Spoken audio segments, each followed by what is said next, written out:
Order! Order! You are an incorrigible delinquent at times. Behave yourself, man!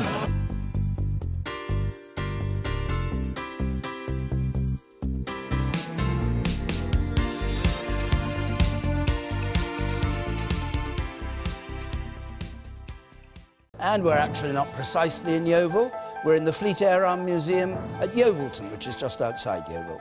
On our panel tonight, the former Secretary of State for Northern Ireland, who was a member of the European Parliament, then voted for Brexit, and is the Conservative MP, Theresa Villiers. David Lammy, Labour MP for the same London constituency for 18 years, a minister in both the Blair and the Brown governments. The Managing Director of the frozen food company Iceland, which recently became the first big retailer in Britain to pledge to get rid of plastic packaging within 5 years, Richard Walker. And the economist, writer, campaigner, who used to work for the charity Save the Children, Faiza Shaheen. And the former Sunday Times journalist who became David Cameron's head of policy, now in the House of Lords, Camilla Cavendish.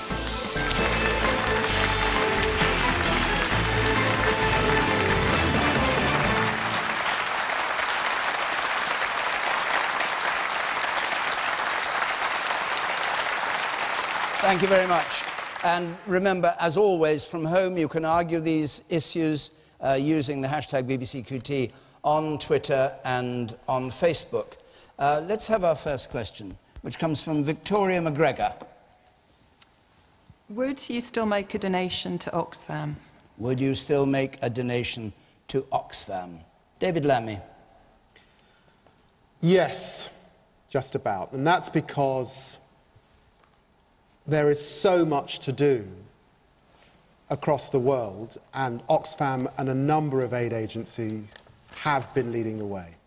There are 130 million young girls across the world who are not being educated. In our own country, we're pledged to get 11 million of those young girls educated by 2020.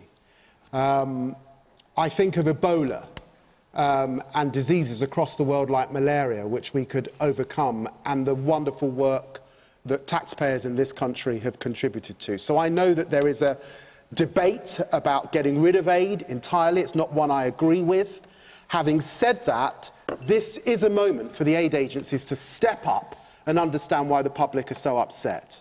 The old-fashioned idea, it seems to me, of someone flying in from Holland on this occasion to Haiti, gap year kids working and sort of doing good to the poor, has got to end. I've been critical of the way in which Africa and development and aid is sometimes portrayed as if immigrants from those countries don't give 3 times more, actually, send back in remittances than the aid agencies or taxpayers. So there's a lot that's got to change, and this is a moment in which I hope that happens. But I'd also say this one point, that in the end, we in this country and other Western countries also have to remember the role we played in the carve-up of the African continent, the Indian continent, our imperialist and colonialist past. That means whilst we need reform in aid, it would be absolutely objectionable for this country to withdraw from its international obligations to the very poorest in the world.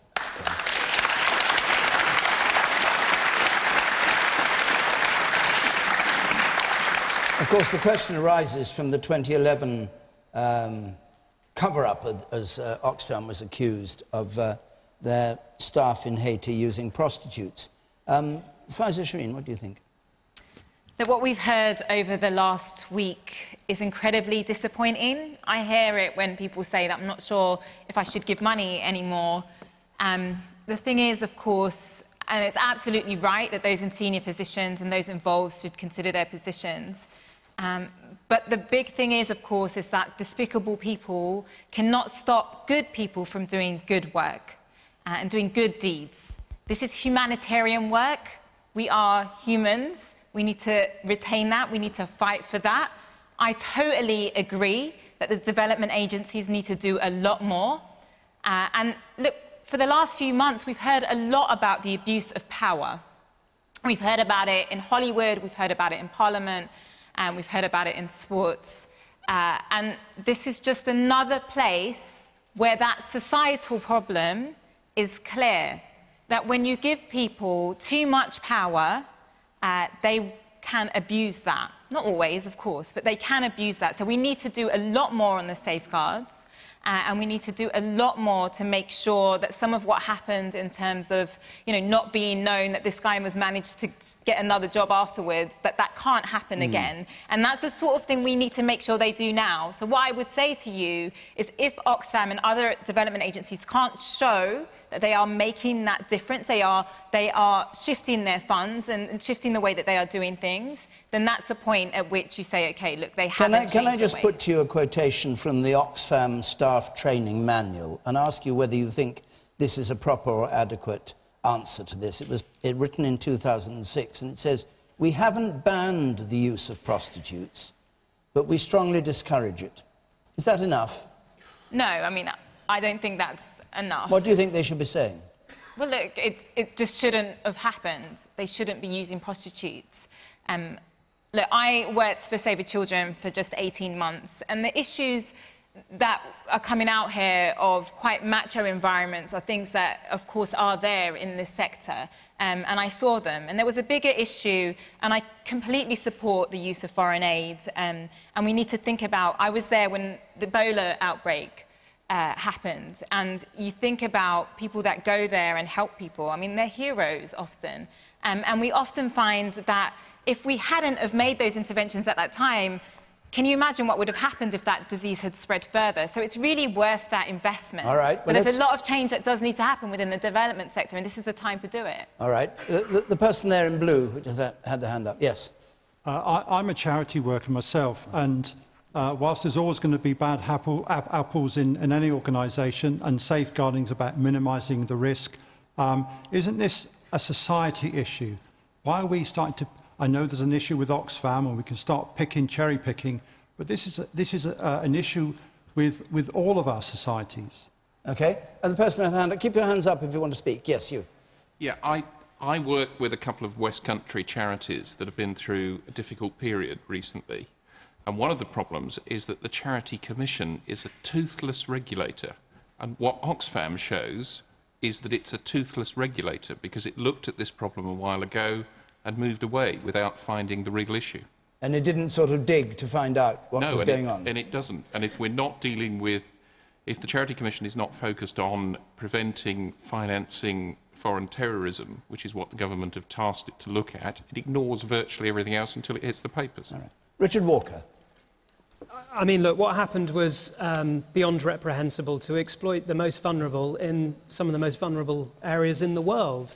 And I hope it serves as a wake-up call for the sector. And now the spotlight is on, I'm sure more will come out. But from any organisation's point of view, in business or in the charitable sector, you need to ensure that positions of power are not abused, and that people who have been abused can be facilitated to come forward and speak up. So I would argue that Oxfam urgently need to step up and show leadership, because I'm really worried about the future of this amazing organisation, which is being poisoned by a few people. Would you still make a donation, as the questioner said? You would? Yes, I would, because to not make that donation is almost to doubly hurt those people that need our help the most. All right.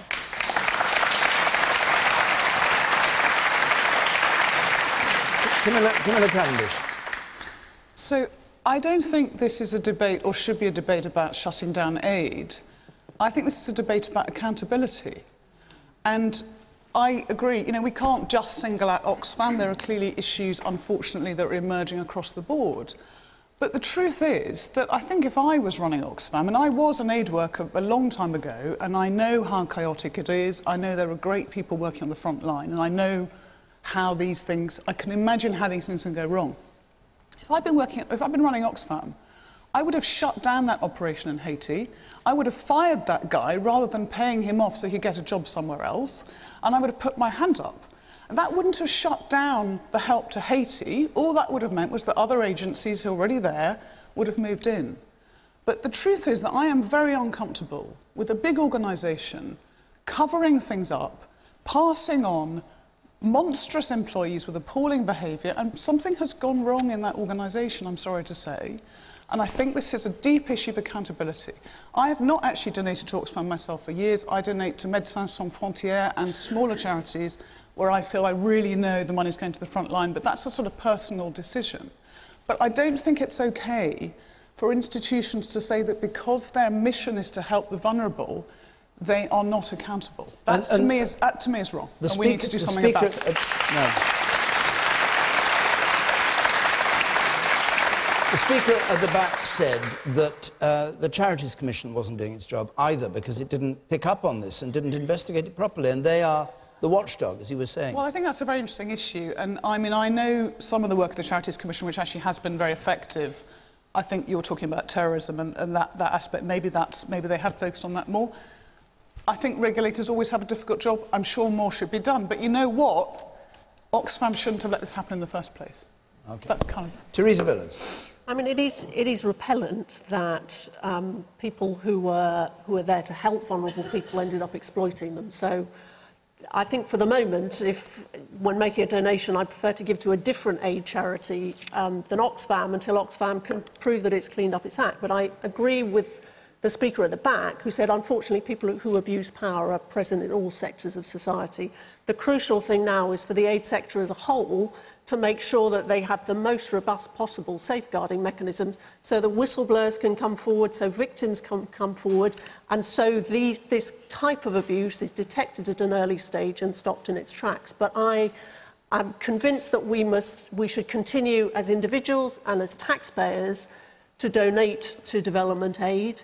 It is crucial not only just for the moral reasons of helping some of the poorest and most disadvantaged in the world, but it is also crucial, I think, for our interests as a nation. And I take as an example the fact that UK taxpayers' aid has supported almost 65 million people to have access to clean water and healthcare. Now, that kind of project is essential in tackling antimicrobial resistance. And you support the 0.7% of GDP going to aid, do you? I do, which many people criticise on the grounds that it's a lot of money and could be used elsewhere. Unequivocal support you have for it. I support the 0.7% target. It is a lot of money, but there is a moral case to do this. But there are also very sensible, practical reasons why it is in the interest of the United Kingdom to spend this money. You agree? I don't support the 0.7% target. Not because I don't think that aid is important or because I don't think we have done some great things as a country, but because when you set a target like that and you set it in stone, it becomes an enormous incentive for people to spend money without thinking it through. And that's why I have never actually supported that target. And many years ago, I started writing about Ethiopia, which is a huge recipient of British aid, where the government was using aid to silence dissidents. And I wrote with the help of Human Rights Watch, and I couldn't get the government to talk to me, and I couldn't get the agencies to talk to me because they had too much vested, and they had essentially, you know, too much vested interest in continuing that flow of money. Did you say all this to David Cameron when you were working for him in the policy unit? I have indeed. I have over many years said that to him. Actually. And he takes no notice, or he took no notice? Believes, I'm sure still, and did then absolutely passionately in aid. He believes in helping the most vulnerable. That's great. What I object to and what I worry about is when you set a target in stone, you create a strange set of incentives. You say. I run a charity. The Charities Commission's been given dozens of new powers by the government to investigate charities. It just isn't using them because it doesn't have the resources to do so. Why has it taken a national scandal for them finally to investigate Oxfam? And your answer to that is that they don't have... They're short of resources. And the woman there on the left. Andrew Mitchell was the Secretary of State when this scandal took place, and he said that the reason he didn't know about it is because Oxfam described it as misconduct, and the officials that differed took it no further. So surely there's culpability there. If something came through my desk that said misconduct, my first question would be, what kind of misconduct? They didn't ask the question. Right. He was a minister in your party's government. What do you say? Oxfam should have described the type of misconduct that it was. No, but she says if you get a thing on your paper saying misconduct, you investigate. You don't just say, oh, misconduct, right? Well, I mean, certainly in hindsight, they should have asked more questions, but the real culpability here is with Oxfam for not disclosing the nature of what happened. Any more points from anyone? Otherwise, I'll go on to the next question. Yes, you, sir. Will all these people that's been caught now be blacklisted and stopped from working within charities in the future? David Lemmy? God, I hope so. I mean, look, I think the point is about power. De facto, if you are coming from Britain to any of these countries, you have considerable power. You land in those countries, you see the jeeps that people go around in, the salaries they get are significantly higher than local people. What we've got to do is we've got to bend towards the south. You need local workers, local community. You've got to lift them up. Far, far more than sort of Westerners arriving. So, of course, they've got to be sacked. And let me just say, Oxfam have got to move rapidly to show that they have heard. I think there have got to be more people looking at their positions and stepping aside. Fresh people have got to arrive. They've got to be southern-based, connected to the ground, to really demonstrate that they've got it. And lots of other agencies have got to follow that as well. When taxpayers are funding Oxfam, 32 million, it does require greater scrutiny. And that's why it is right that ministers are asking questions about what that misconduct was and that the Charity Commission isn't just a toothless regulator. Absolutely. OK.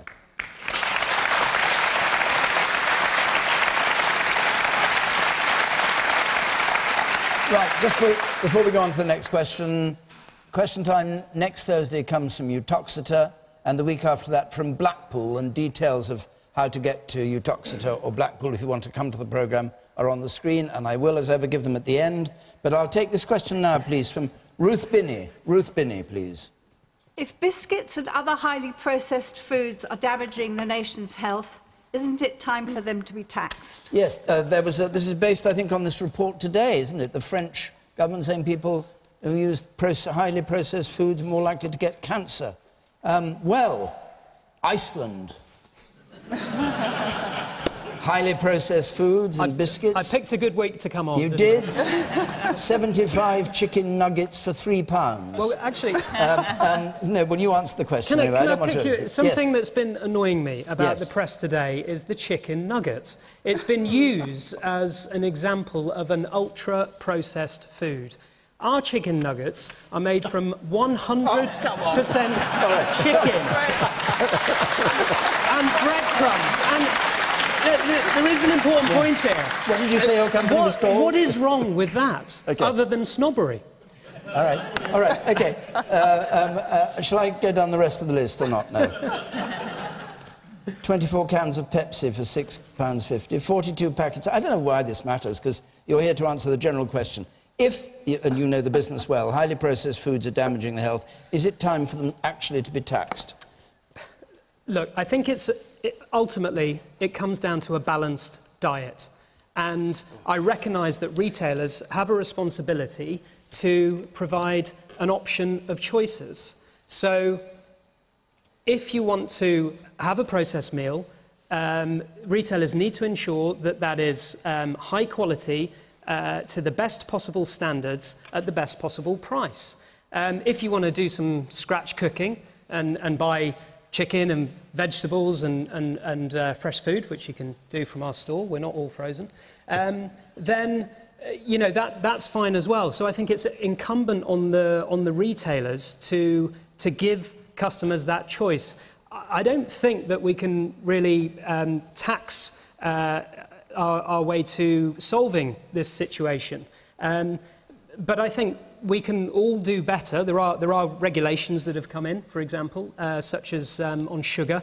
And don't tell anyone, because I'm hoping our customers won't notice, but we've taken out over the last year 10% sugar. But do you accept in principle that highly processed foods are less good for you than fresh food? And this report by the French doctors saying you're more likely to get cancer, Are you disturbed by that, or do you reject that argument? I'm not disturbed by it, and I think the researchers themselves have said that more research needs to be done. But every week there's a food scare, and it may be excessive alcohol consumption, or excessive fat, or excessive sugar. And of course, if you eat one thing always, it will be bad for you.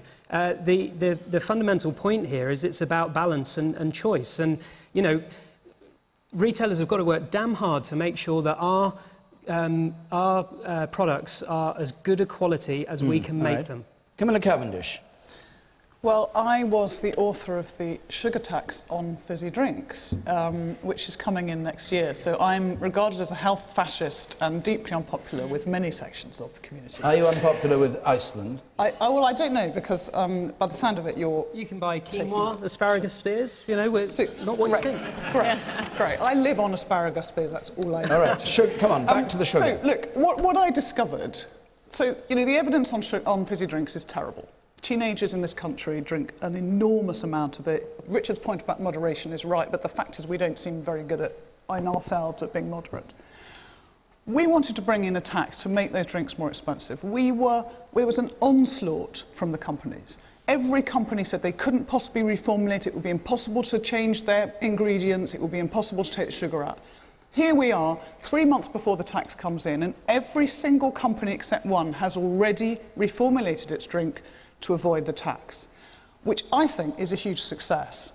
And I do actually think, sadly, I would much rather work with business to do these things, but sometimes you really need to put pressure on, because it is very difficult for consumers to know what on earth we're supposed to buy. And making things more expensive does change people's behaviour in a way that I'm afraid all the leaflets we've all read over the years and all the newspaper articles fundamentally don't. You talk about sugar, but do you think all processed foods... I mean, they were saying today that the longer the list of things that make up the food, the more likely it is to be highly processed. Do you think they should be Well, this is what I've read. I think it's very difficult, having done this sugar tax, which is relatively easy to tax sugar in a drink because it's quite easy to isolate the sugar. I think it would be incredibly difficult to tax individual ingredients, which is actually why the government is trying to work with businesses like Richard's to do something slightly more sophisticated.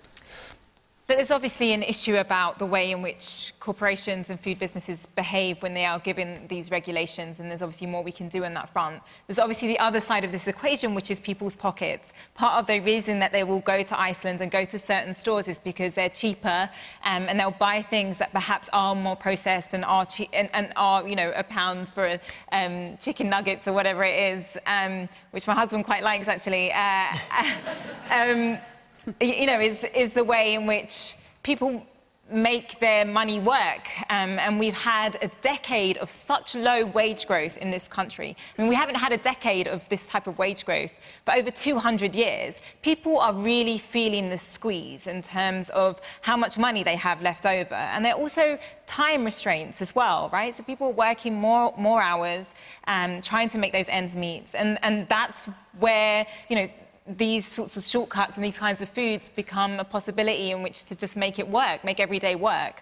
So we don't want to punish those people. We want to do something on both sides of those equations. We want to give people more money, make sure they have jobs that pay them well, and we want to make sure that they can buy good produce. You know, there's some places you live and there's like food deserts. It's like hard to get good fresh produce in your neighbourhood. So we need to do something on both sides. Ruth Binney, you asked the question. What do you think? I'm particularly concerned about what I would call the food extras, the biscuits, the crisps, the things that aren't really nutritionally valuable. But I would also go further. If I was going to have a tax on them, I would actually ring-fence that tax money for the NHS. All right. So, I'll come to you, but who else would like to talk? You all obviously go shopping. Yes, the woman there in the centre. What do you think? Would you like to see a tax on processed foods? Well, I hate to use a pun, but it sounds like all stick and no carrot here. Instead of making processed food more expensive, why not make healthy food cheaper? Because it's actually really expensive to go shopping and to buy all of those healthy ingredients. The gentleman said to make your food from scratch. It adds up. Ask Jamie Oliver. He says he's got those cheap books, but my God, it adds up. It's very expensive to cook from scratch. How do you find yourself buying then? Do you buy a lot of processed food? We try. We do try. I've got 2 children, so we try to eat healthily and we try to cook from scratch as much as possible. But as Faiza said, my husband and I work full-time. I'm a teacher. My husband's in the Navy. It's not always possible to go to the supermarket, gather up all those ingredients, pay for it all at once. It's actually really expensive to make one meal as opposed to grabbing, I don't know, just a quick takeaway meal or something like that. The man in blue there, do you agree with her? I'm making fresh foods cheaper. You can go into Asda and they've got things like raspberries, they're £2 a punnet or 2 for £3. Why can't they just make 1 punnet for £1.50? Because things go off really quick. Well, the volume is too big for single. Yes. Well, I don't think we want to get into a retail argument necessarily. Why not? Theresa Villiers. Well, the trouble with taxes on food is the people they hit in the pocket are the people on the lowest income. So I'm not convinced that we should take this step. I do, though, believe it is vital for the food industry to do more to reduce sugar content.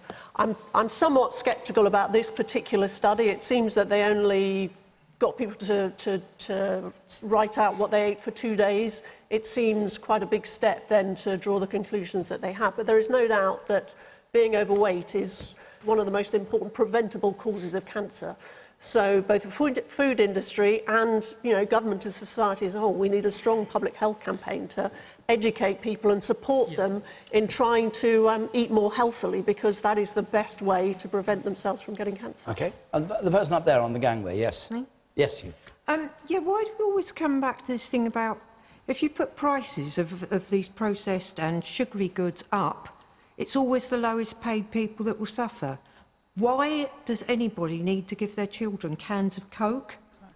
You're not going to die if you don't have a can of Coke. There's water, there's much less fizzy, sweet drinks about, and cheaper. Yeah. OK. And the one there. Yes. Perhaps we should look at the cause and go back to the syllabus of home economics at school and teach children how to cook properly from scratch. We used to do it when I went to school, and now they have to put a topping on a pizza that they bought in a shop. Yeah. David Lammy. Thank you. I think we've really got to keep in mind when we're talking about taxes, families where both couples are working and finishing work at 5, 6 o'clock in the evening. Like her family. We've got to keep in mind single mums. We've got to keep in mind those on 0-hour contracts. And so the fact is that processed food is a way of life. So it seems to me the starting point is the regulation. Don't underestimate the power, of big supermarkets in this country. Don't underestimate how governments can defer often. The debates around labelling.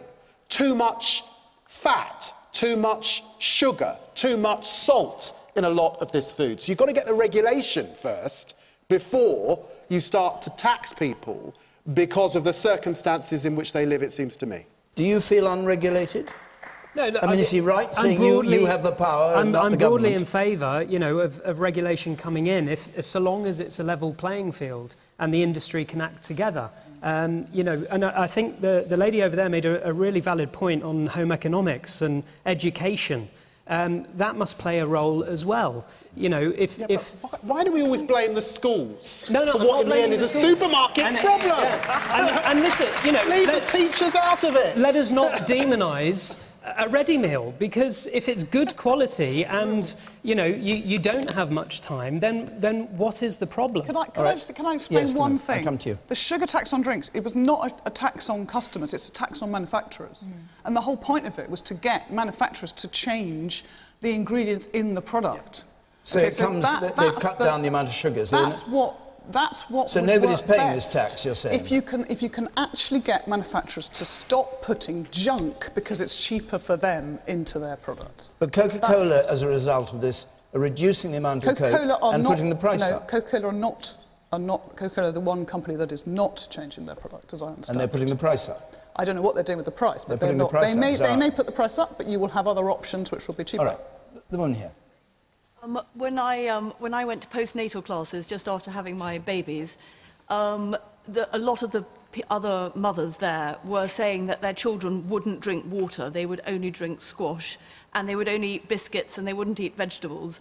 And in my view, the point about education is really important, but actually I think it's educating parents, because once you've got a child, even at 5 or 6, and they've been brought up eating biscuits and cakes and not eating vegetables and not understanding about that side of things, it's almost too late. So I'm not convinced particularly about the tax, although I like the idea of it being preventative. But I think the really, really important thing is to make sure that we have good education of parents and parenting. Okay. The man up there, yes, you, sir. You need to make the distinction between pre-prepared food and processed food, which has got blurred there.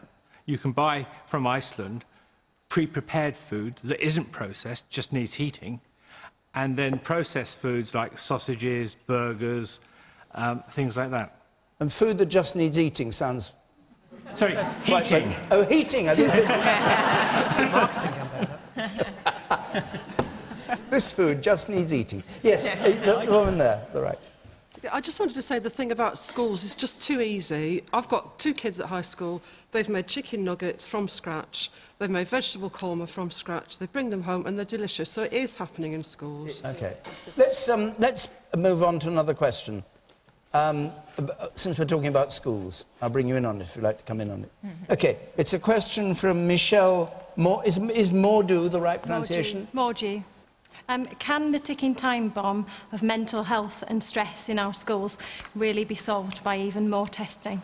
And this is based on this announcement that schools, 8-, 9-year-olds, are going to have tests of their tables added to the tables they already have. But further from that, also the suggestion from Nick Gibb to bring testing further down to 12-year-olds because it would alleviate their exam stress further on in their educational career. And obviously health and stress in schools is a really serious growing issue. Theresa Villiers, what do you think? Yeah, I do worry about the amount of testing there is in schools, but it is working. School standards are rising. Literacy standards are improving dramatically in our schools. We are seeing exam standards rising as well. And I believe that whilst, I think it's important to keep these things under review, I think we should think very carefully before introducing new tests. But, for example, with the latest announcements on times tables, these are the sorts of tests that have been used successfully elsewhere in the world. And I do believe that testing is helping to deliver very significant improvements in our education system. Okay, Michelle... Are the test scores rising, but actually the application of the skills are not rising? I think that's what I find as a deputy head teacher, as somebody who's working on the front line with education. They're not actually able then to apply those skills. They're not using those skills in the right frame, in the right way, when they go back or when they go out into the workforce. And you asked a question about mental stress. You find that growing in your school? Absolutely, without enough funding being put in place for those children to support them. We're effectively telling the children that they failed at such a young age, and actually that all that does is degrade them. We've already got several generations walking around having hated school. We mustn't create another generation of people that don't enjoy school. Well, surely it's our job to light the fires. What form does the mental health and stress take, in your experience as a deputy head? Well, you've got children who are fearful of going into an exam situation. They're fearful of it. They're worried about not passing. They're worried that all they're bothered about is what they get on the test score. And then it becomes not about acquiring skills for life. It becomes about a test score. So yes, actually, the phonics test did raise the standards. It raised the standards in passing a test, but it didn't actually impact on reading. And that's what it is. I'll cultivate a love of reading. We are going up the international league tables on literacy and reading. It has and had how an are we effect. doing on mental health? Well, we need to do better on mental health, which is why the government is committed to a dramatic increase in funding for mental health care. Would you accept that what is being described by Michelle is a price that has to be paid for improvement in the international table of excellence? No, Is stress a natural consequence of what's being imposed on children? Of course we should be doing everything we can to prevent mental health issues in children, but it is possible to introduce new tests in schools without excessive stress on students, and it is very important to recognise the role of testing in ensuring that children are getting a decent education. That is crucial for them getting a good start in life. The person behind Michelle there, yes, you. I've been a teacher. I've also written exam specifications. I've been a teacher for 23 years. I now work in a charity with people who suffer with mental health issues. I understand that assessment is simply about statistics. It's simply about, so this country can say to another country, look how good our students are. This generation are disempowered. I have 3 children in their 20s. They can't remember their maths because it was something that was done to them. They weren't engaged in it at all. The vocational educations, the BTECs went out. That was an absolute disaster because BTECs were brilliant. They engaged the people, they taught them life skills, they gave them interpersonal skills, great communication skills, and now we're just back to a simple test, which is testing one form of intelligence in one way, which suits a certain group of people.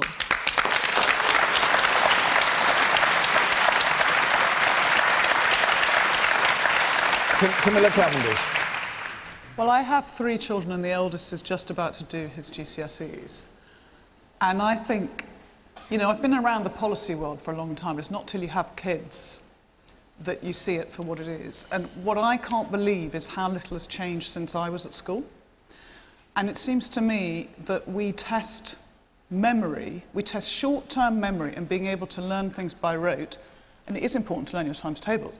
But we still test those things when we're living in a world where short-term memory is no longer very important. And I do think your point is very interesting about the application of skills. We have gone up the league tables. But I worry, when I look at the GCSE courses, about the content of those courses and the number of keywords you have to just produce in order to get the tick in the box. And I think there is something missing. I wonder, actually, whether we should still be testing kids at 16 at all, given that everybody now stays till 18. And I worry that we are just creating, I mean, luckily I think we have abolished AS levels, which means that at least you don't have yet another series of tests. But what we need are children who are really curious about the world. We need children who can actually apply their skills. And I have to say, I do believe in testing. I do think it's important. But I don't think we're catering for children with dyslexia, for children with a whole series of challenges who are not particularly good at short-term memory. But there are many other skills that we're going to need if Britain is going to compete in the world. And what about the stress and mental health as a price that's paid for this testing regime? Well, I think we are seeing an awful lot of that. An increasing amount of that? I do think the onus is partly on schools to, as much as possible, try and reduce the stress. I think some children at a very early age are picking up stress from their teachers and from the whole environment, and I think that is a major problem. Okay. The woman up there on the gangway. I've got 3 granddaughters, aged from 7 and up, and they love nothing more than to have a test. And I think when they're little and they're being given tests, they're fun, and like the lady said, it's the stress can come from the teachers, and if the teachers aren't stressed, the children aren't stressed. The SATs was explained as a special test, and it was something to be excited about. Okay, and you, sir, in the front. There are a lot of people with their hands up. I'll just hear from... Yes. Yes, you. Yeah, so at my university, someone said their kids really enjoy testing, a majority don't. At my university in Southampton, there's a real emphasis being placed upon getting kids to engage in the school through actually learning through sport. So that actually, rather than sat down in the classroom learning their times tables, they're actually applying these skills through PE, physical education, which is actually being proved to work across Hampshire on a large scale. Okay. I think should be rolled out across more counties across the UK. Faiza, do you think there's a rising problem of mental stress among children because of exams? It's not a matter of thinking, it's a fact, isn't it? It's just there, and we need to listen more to teachers, and this is what's happened in the last, 8 years since we've had Conservative-led governments as well, that we have cut and cut and cut. Teachers themselves are under huge amounts of stress. You don't have teaching assistants anymore. It's just a lot more to do with the testing as well. And we need to listen to you about your own stresses as well as what's going on with the children and the kids in your class. We already assess our children. I think it's frankly insulting to have to bring in a test to do a job that we're already capable of doing. Trust the professionals. We do know what we're doing.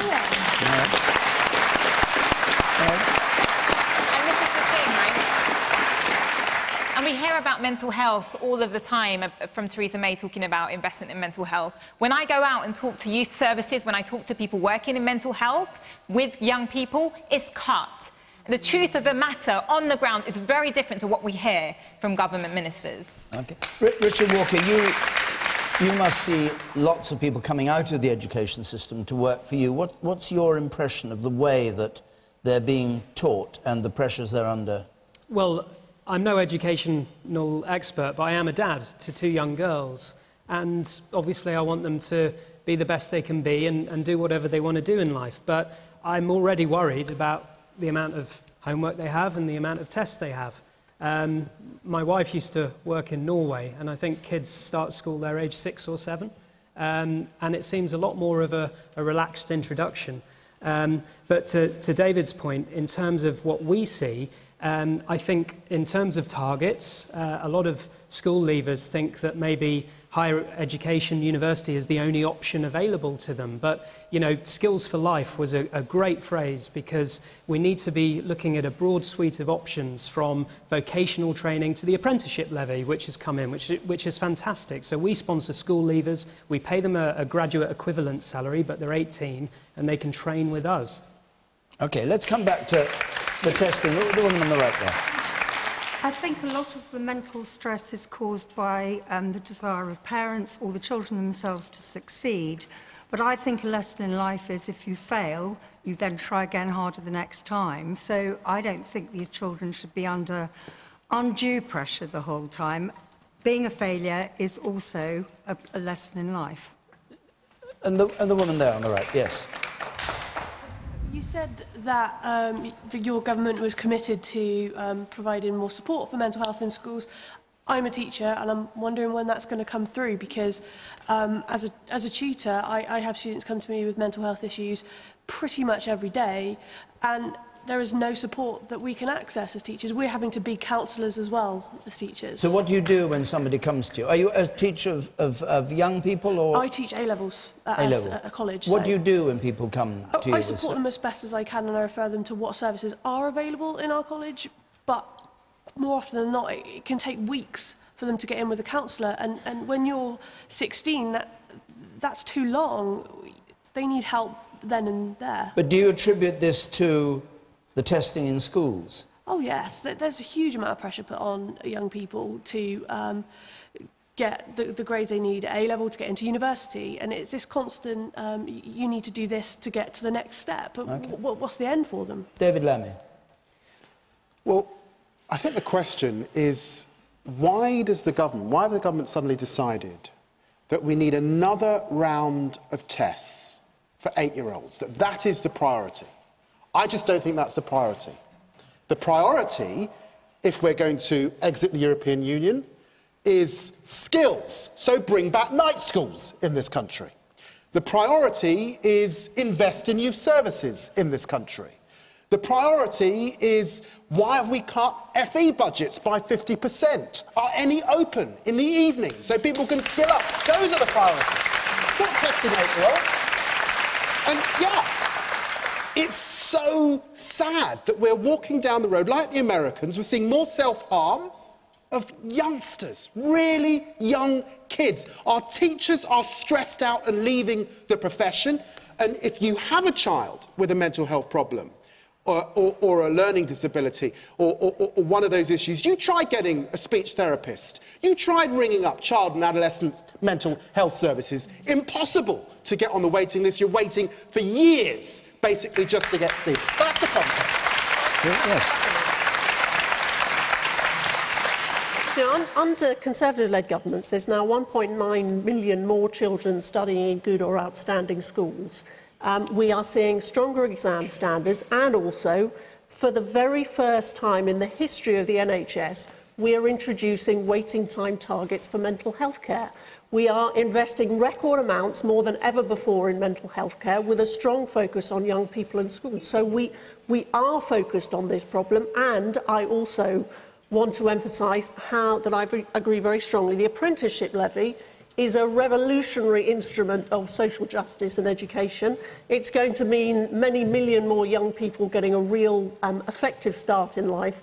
So I just don't accept Pfizer's characterisation of schools under this government. There have been very significant improvements in our education. What do you say to the point David Lammy was making about people who need psychological support and can't get it, people who need speech therapy and can't get it, the long delays that the teacher was talking about, everybody knows about before these young people get help? Of course we want people to get help as quickly as possible. Of course you want them to, but the question is, he's saying you haven't done anything about it. No, but that's why we're investing far more in talking therapies than the government of which he was a member ever did. Yes, it takes a while to get to those therapies, but that is why we've introduced these waiting time targets, and something that no Labour government has ever done. The person up there at the back, on the gangway, yes, you. Nothing is going to change the fact that some people are academic and some people aren't, and more and more tests isn't going to make people brighter or more academic.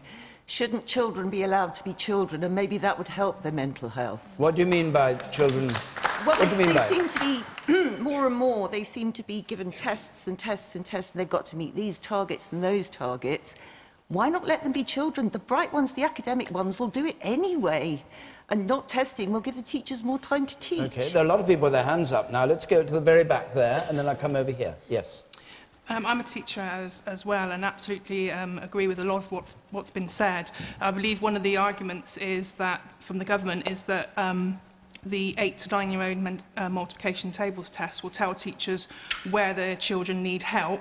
I can assure you that all the teachers I've worked with absolutely know, without putting children through additional testing, where they need help. The problem is getting that help. OK. You also there. Yes. Yes, you. What I would like to say is that all children are individuals. They're all different. They develop at different rates. They learn in different ways. And the idea that you're supposed to get them to meet certain targets is going to put a lot of pressure on them at a very young age, which is not fair on the children to learn at such a young age the pressures of trying to fit themselves into a certain box. All right, and I'll take one more point. You there. Yes. Yeah, my point was really to do with the South West. The recent Social Mobility Commission report showed that West Somerset was one of the least socially mobile areas in the country, and part of that's the education. What's the government going to do about that in terms of the rural schools? Do you want to answer that? And then we must move on. I believe that in terms of social mobility, a good education is absolutely crucial. That's why we've been focusing on exam standards. That's also why we want to revolutionise technical education with the introduction of T-levels, and also, as I've said, give many more young people access to apprenticeships to give them the skills they need to get the jobs they want. Okay. In rural areas, and why is that, and what's going to be done about it? What about, what resources are going to go into it to change that?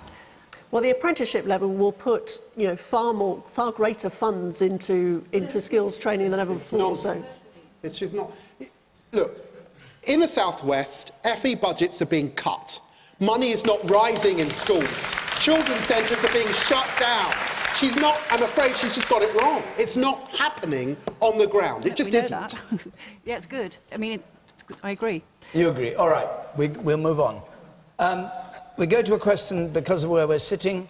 It was likely to come up, and I'm sure some of you are directly involved in it. But let's have the question from Christopher Parker, please. Hello, yeah. Can we afford to further erode the armed forces? For instance, potential cuts to the helicopter fleet that is produced and operated within Yeovil. Just tell us about what's operated in Yeovil or in Yeovil. Well, for instance, here at the base we've got the Merlin and the new Wildcat that are both produced at the Leonardo's factory in Yeovil. And are threatened with cuts? The force that I am on, the Wildcat, there's been rumours of the Wildcat fleet being halved to fill, to cover the cost of the amphibious fleets, etc. Camilla Cavendish. So I guess the Conservative government did raise the armed services budget to 2% of GDP, which I thought was really important. And it gave a really important signal to NATO that we are in there and we are behind them and we're fulfilling our global responsibilities. And I think it's really particularly important as we move towards leaving the EU that we continue to play that card, because it's one of our strongest suits, actually, with some of our EU partners and also with the United States. And as I understand, the government is committed to that, to keep that target.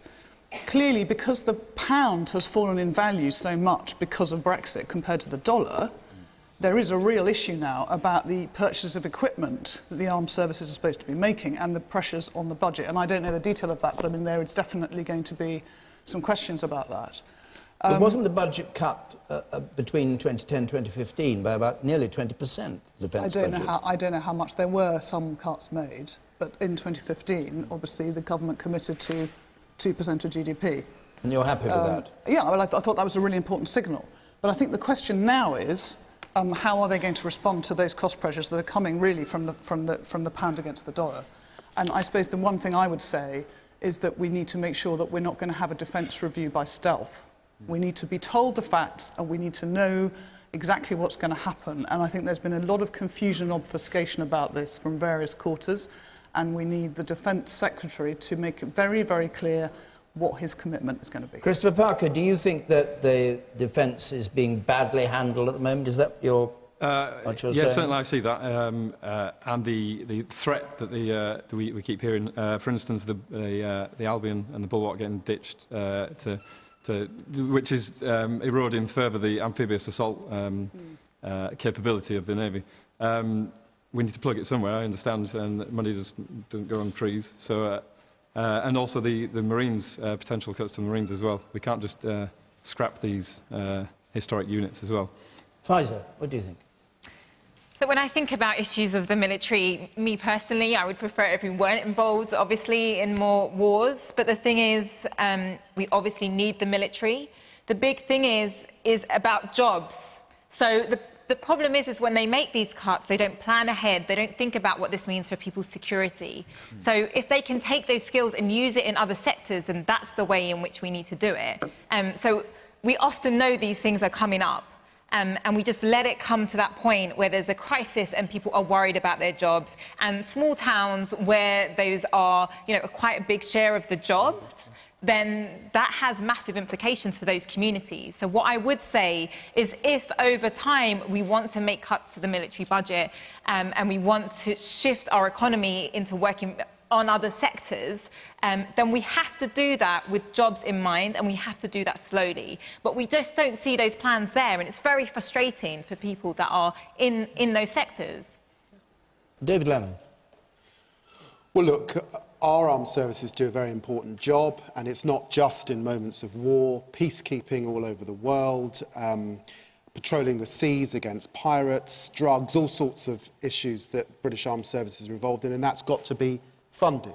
I want to put my hand firmly on the table. I am opposed to Trident. I have been committed to want our country to lead on nuclear disarmament for many, many years. And if we could at least cooperate with some others, particularly on nuclear weapons, then we might have more money to spend on the important armed services that we need. You were nodding, Christopher, about this. You agree with that? Which is probably contrary to a lot of people I work with. Being a Yorkshireman, I understand that we're never going to use Trident. Well, I hope we never use it. I would never push the button. I hope no one else would. Let's plug the gap with the money from Trident. All right, Theresa, I don't understand why we'd use it. Well, then we should save on Trident and build helicopters. Well, not just that, but not just that. No, all right. Yep. Yeah. We have the best armed services in the world, and they need to be funded. And the government's committed to the NATO obligation of spending 2% on defence spending. Whilst I can't answer your question on those individual projects, I think we're all well aware that there's a very, very lively debate within government and within Parliament on this issue. And I'm absolutely confident that the government is going to continue to fund the armed services in the way they have to be. It is a crucial part of our commitment to defending this country. Unlike the Labour Party, who have a leader who thinks it might be a good idea to disband the armed forces, we totally support them. Very cheap, isn't it, really? But that is what Jeremy Corbyn has said in the past. And I think that it is important that we fund our armed services properly. Richard Walker. This spending review has been going on for a very long time now, and I think Pfizer made a really good point. It's the uncertainty for the servicemen and women and the families involved. So whatever the government decides to do, I think they need to decide quickly and be clear. For me, you know, being in this amazing building and seeing our heritage, we have some of the best armed forces in the world, and we need to keep investing in that. And I think it would be a travesty if Whitehall were to cut away at our frontline services. Okay, the man up there on the right, yes. Hi, I'm a veteran of two armies. I'm a veteran of the British Army and the American Army, and I'm absolutely disgusted at successive governments, both Labour and the Conservatives, and their cuts to the defence budget. I agree that with the lady on the end there, that there is... We're changing. The world is changing. There is no need for a massive standing army anymore. However, I can't understand why we're going to spend so much money on Trident when the threats seem to be coming from smaller terrorist groups, independent countries, things like that. Why is that? Okay, and you, sir, in the middle at the back there, yes. As an ex-serving member of the armed services, I also agree that we should not invest in Trident. We contest the relationship we have with the United States, and an attack on one in NATO is an attack on all. So let's just not put the money into Trident, and let's just let our big brother help us out if we need that. And you, sir, in the centre here. Yeah, we talk about funding the armed services. Why is it that when Putin sails by, we can only send out a minesweeper? Okay, and you want to come in? Yes. I think it's very disingenuous to talk about percentage of GDP when you're just about to crater the economy through Brexit, and that percentage is going to be a much smaller number. All right. OK. Well, we didn't do Brexit tonight. We do Brexit most weeks. We didn't do Brexit tonight. We're coming to the end. Shame. We're just... Occasionally, even though all the ministers are out there talking, we have to take a break from it. Let's just have a last quick question from you. Robert Thompson. Are politicians incapable of answering questions? Was it just my imagination?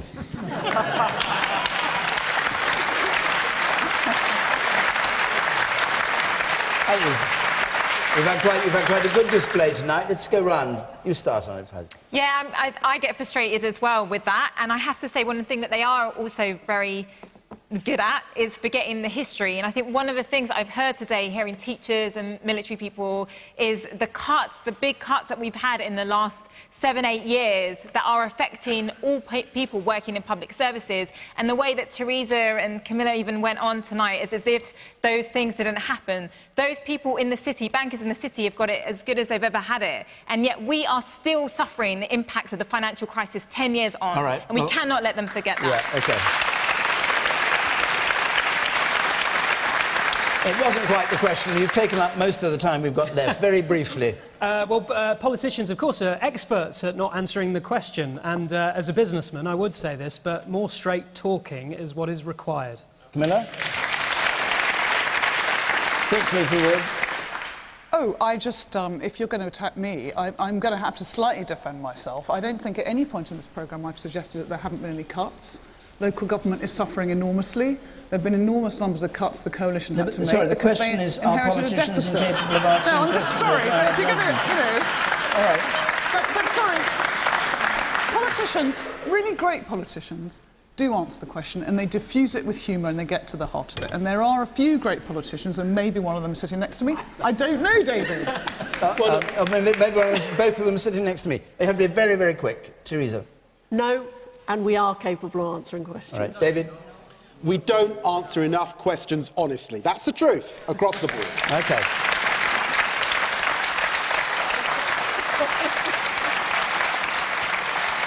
OK, more questions next week then, because time's up here.